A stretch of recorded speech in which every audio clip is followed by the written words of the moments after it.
GI স্বীকৃতি পেল বাঁকুড়ার বেলিয়াতোড়ের মেচা সন্দেশ।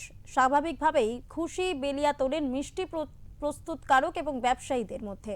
বহু বছর আগে এই মেচা সন্দেশ তৈরি করা হয়েছিল, কিন্তু ছিল না জিআই ট্যাগ। এবার এই ট্যাগ পেয়ে খুশি দোকানদার থেকে শুরু করে ক্রেতারা।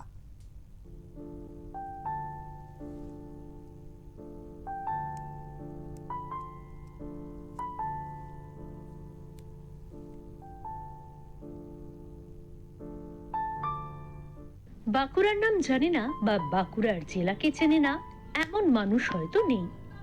আচ্ছা, বাঁকুড়ার নাম শুনলেই কিসের কথা মনে পড়ে? বাঁকুড়ার বিষ্ণুপুর নিশ্চয়ই।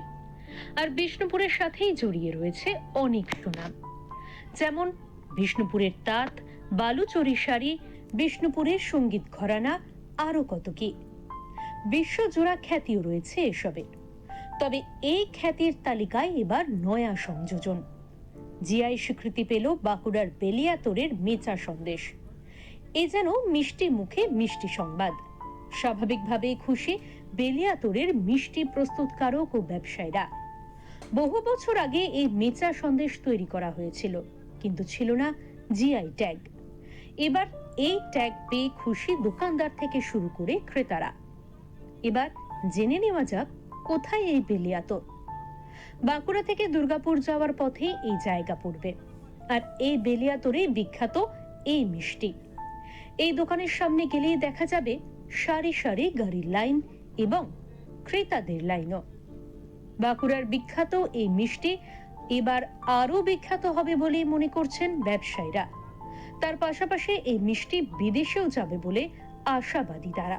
আমরা প্রচুরভাবেই আনন্দিত, কারণ এটার জন্য আমরা অনেকদিন ধরেই লড়াই করেছি।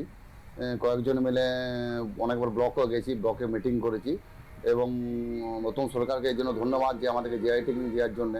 এবং সবচেয়ে বড় ব্যাপার হলো এই জিআই ট্যাগ পাওয়ার পর আমাদের মেচা শিল্পটা বিশ্বের দরবারে যেতে পারবে, বা বাইরে আমরা এই মালটা ডেলিভারি করতে আমাদের কোনো সমস্যা হয় না। আমরা খুবই আনন্দিত, বা আমাদের বেলাতোড়বাসীও আনন্দিত, বা আমাদের যত মেচা সন্দেশ সমিতি একটা আছে, সেই সমিতির দোকানদাররা খুবই খুশি আছে। বিভিন্ন রকম মিষ্টি জাতীয় সরঞ্জামকে মিশ্রণ করে তৈরি করা হয় এই মেচা সন্দেশ।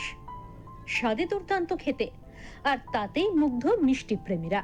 এখন দেখার বিষয়, জিআই স্বীকৃতি পাওয়ার পর কতটা লাভ করতে পারেন বিক্রেতারা। বাঁকুড়া থেকে শুভম কর্মকারের রিপোর্ট, ওঙ্কার বাংলা।